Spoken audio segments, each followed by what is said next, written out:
at the UN General Assembly in New York. When Captain Ibrahim Traoré began speaking before representatives of 193 countries, no one anticipated that one of the most shocking moments in diplomatic history would unfold in the next 18 minutes. As Traoré spoke in French, his words were being translated into English, Arabic, Chinese, Russian, and Spanish through the UN's official translation system. However, French-English interpreter Elena Michaels was altering Traoré's words to serve her own interests as African countries. We warned peaceful cooperation was being translated as we are launching a struggle against Western countries.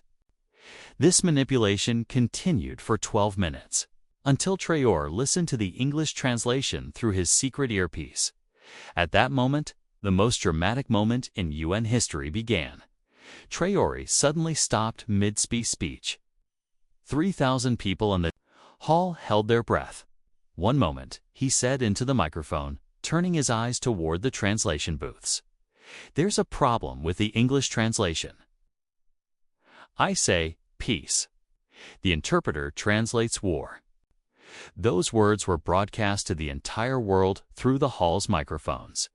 Millions of people watching CNN, BBC, and Al Jazeera's live broadcasts were witnessing an important moment in diplomatic history. The expression on UN Secretary-General Antonio Guterres' face showed the seriousness of the situation. Panic began in the translation booths. Elena Michaels tried to turn off her microphone, but it was too late. Traoré announced that he would not leave the podium and demanded that the incident be clarified at this moment. Such a crisis had never been experienced in the UN's 78-year history. "Honorable delegates," said Traoré, raising his voice, "I am currently speaking in French. Please, delegates who speak French, check the English translation. You will see dramatic differences between the translation and my original words." The hall turned into chaos. Delegates who spoke French began switching their headphones to check the translation. The Canadian foreign minister was the first senior official to notice the differences between the French-English translation. He opened his microphone. "Mr. President, there are serious discrepancies between what the president of Burkinafaso said and the English translation." This statement caused great commotion in the hall. The Swiss delegate also made a similar statement. The English translation is not compatible with the original French text. This is a serious protocol violation. The astonishment on U.S. Secretary of State Antony Blinken's face was one of the most striking moments captured by cameras. Meanwhile, Elena Michaels tried to leave the translation booth.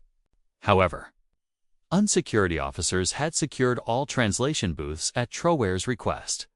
"No one will leave the translation booths," said the UN security chief. "This incident needs to be investigated." Traoré, from where he stood at the podium, pointed to the translation booths. "The French-English interpreter in booth number 3 is deliberately manipulating the translation. I say peace. She translates war. I say cooperation. She translates threat. This is sabotage." The hall turned into complete chaos. Delegates were getting up from their seats. UN personnel were having rapid discussions among themselves. Translation.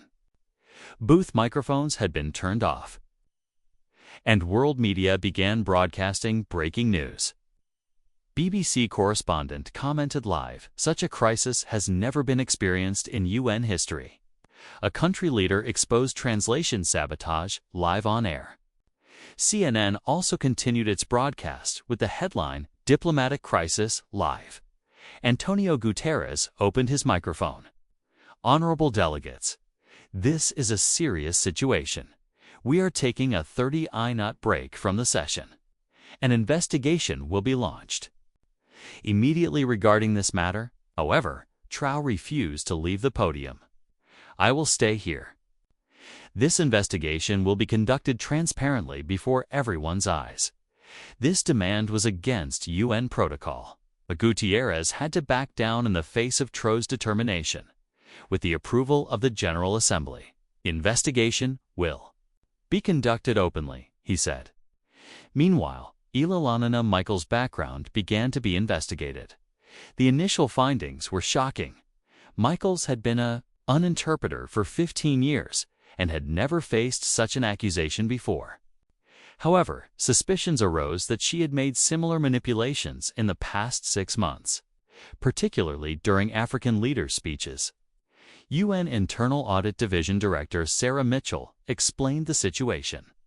"We are urgently reviewing Michaels's translations from the past 6 months.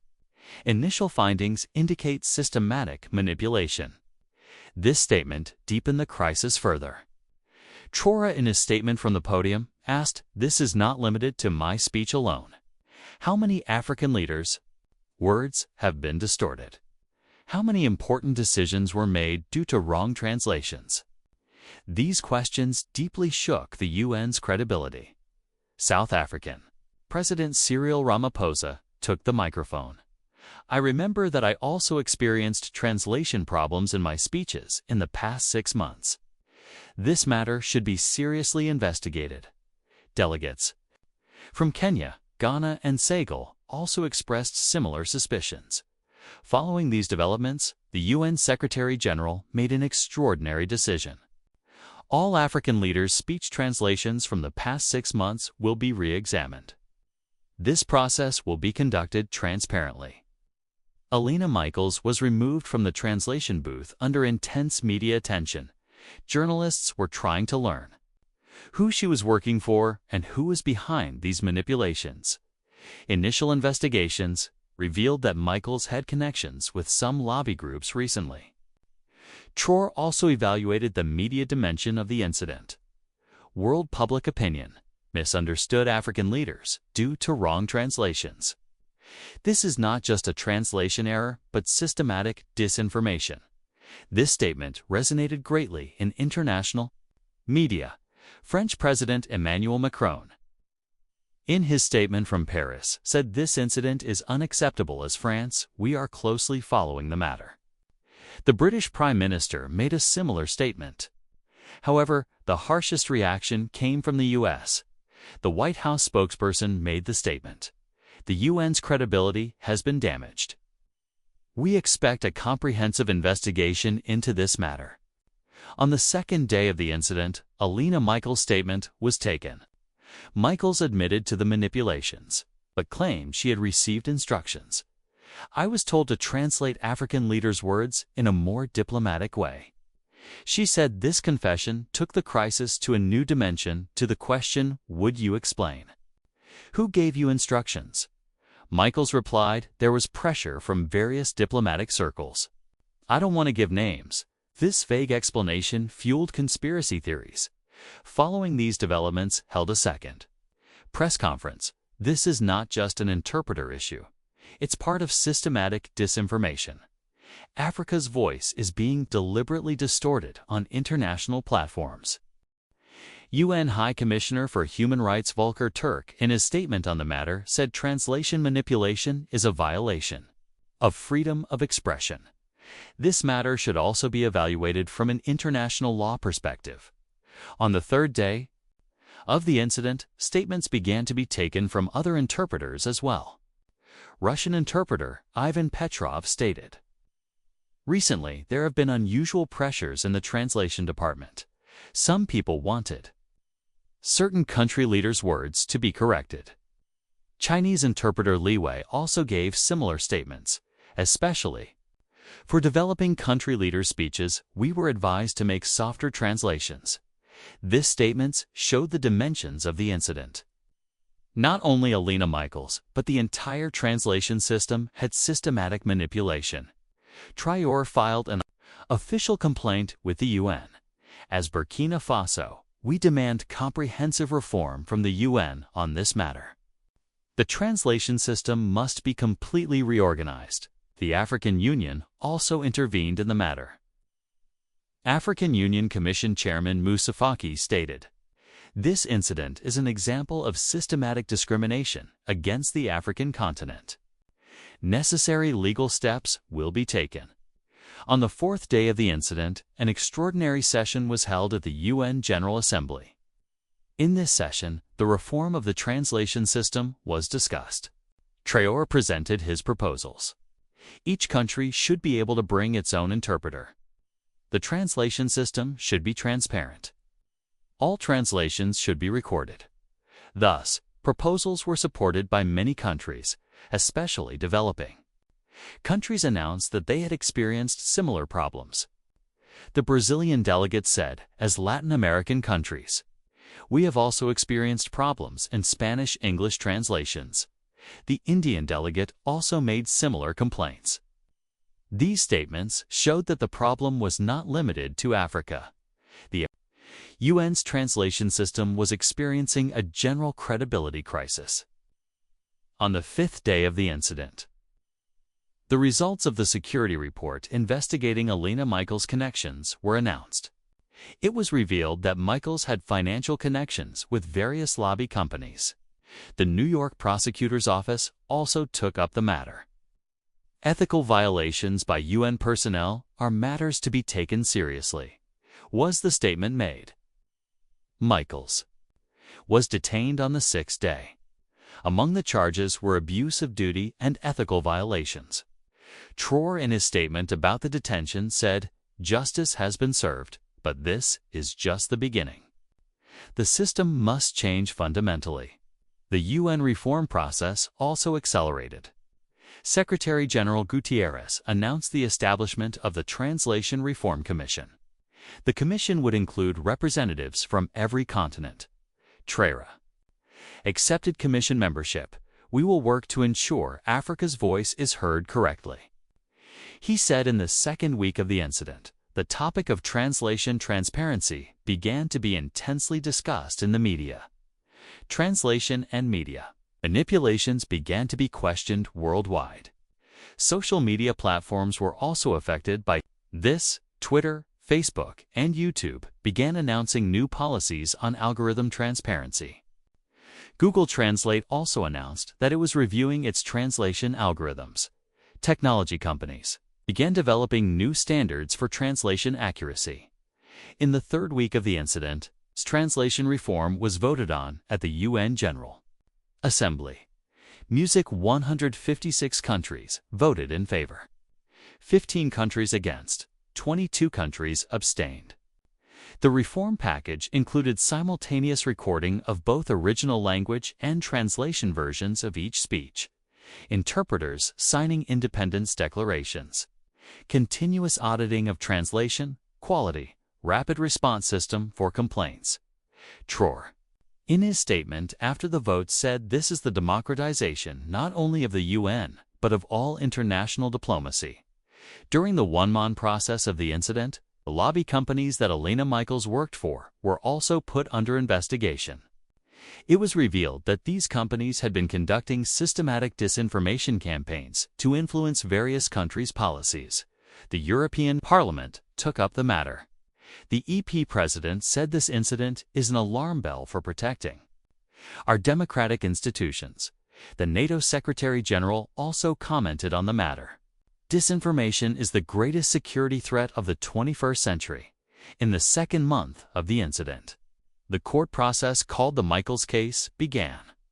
The case heard in the New York Federal Court had the feature of being a precedent in international team stow law. Traoré was heard as a witness in court. This was not just a translation error, it was deliberate manipulation.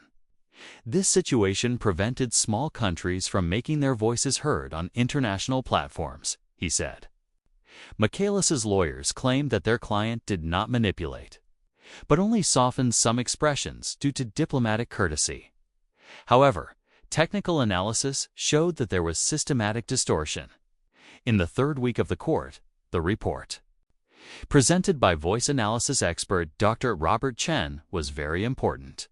There was a 78% semantic difference between Michaels' translations and the original speeches. He said this rate was too high to be explained by accidental errors. The prosecutor commented, "This is evidence of professional sabotage." The jury found Michaels guilty after 6 hours of deliberation. The judge sentenced her to 18 months, suspension from duty, and a $50,000 fine. Traoré, in his statement after the decision, said, "Justice has been served. This decision is the victory of transparency in international diplomacy." In the 6th month of the incident, the UN's new translation system was gradually implemented. The system was based on quality control, verification, and transparency principles. The first test was conducted with Traoré's new UN speech. This time, all translations were performed perfectly. The hall gave a standing ovation. The scandal that happened here 6 months ago has made the UN stronger today, said Traoré. Now no country's voice can be distorted. On the first anniversary of the incident, the UN translation reforms had been largely completed. The UN had become a more reliable platform in terms of translation. Academic circles describe the incident as the most important diplomatic reform of the 21st century. At Harvard Kennedy School, courses are being taught under the name The Traoré Case. Elena Michaels could not obtain work permits at any international organization after serving her sentence. Lobby companies also faced heavy penalties. On the second anniversary of the incident, Traoré made a special speech at the UN. "The crisis we experienced here 2 years ago taught us this. Democracy is a precious heritage that requires constant protection." This speech was met with a 15-minute standing ovation. All delegates appreciated Traoré's courage. Today, the UN translation system is accepted as a world standard. Other international organizations are also making similar reforms. Traoré's historic moment became a turning point for transparency and honesty in international diplomacy. The comment was made. An 18-minute speech moved diplomacy forward by 18 years. As a result, Traoré's brave stance at the UN not only triggered a translation scandal, but also international system reform. The manipulation he exposed live that day now forms the basis for more transparent and fair diplomacy worldwide. The behind-the-scenes story of this incident was also noteworthy.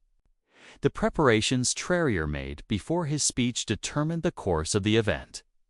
The Burkina-Faso delegation had developed a coordinated strategy with other African countries the day before the UN speech.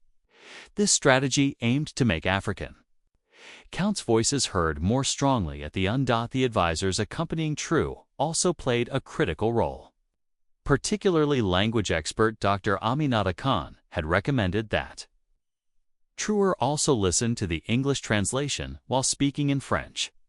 This recommendation was a key factor in uncovering the scandal.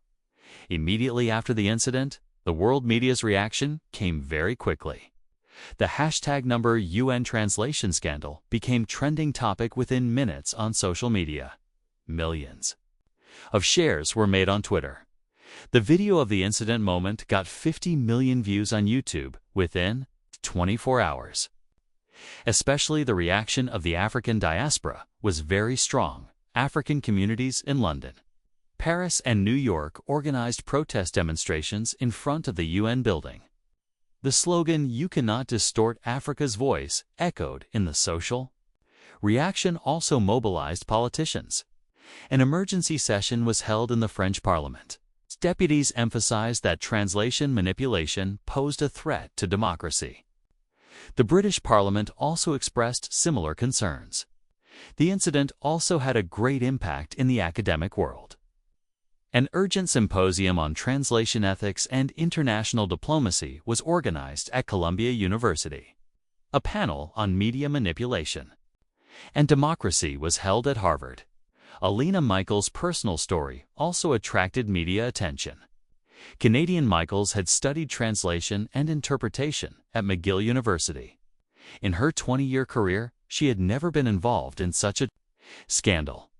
Her colleagues had difficulty understanding her behavior. Michaels' family was also greatly affected by the situation.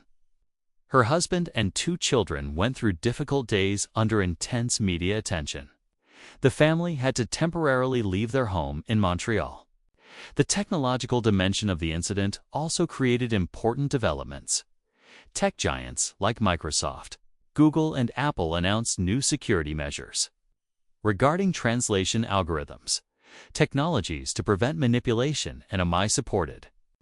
Translation systems began to be developed. Blockchain technology was also proposed for translation security. The idea of recording translations in an immutable way was supported by technology experts, the UN's own technology. Infrastructure was also reviewed. New security cameras were installed in translation booths. All communications of interpreters began to be recorded.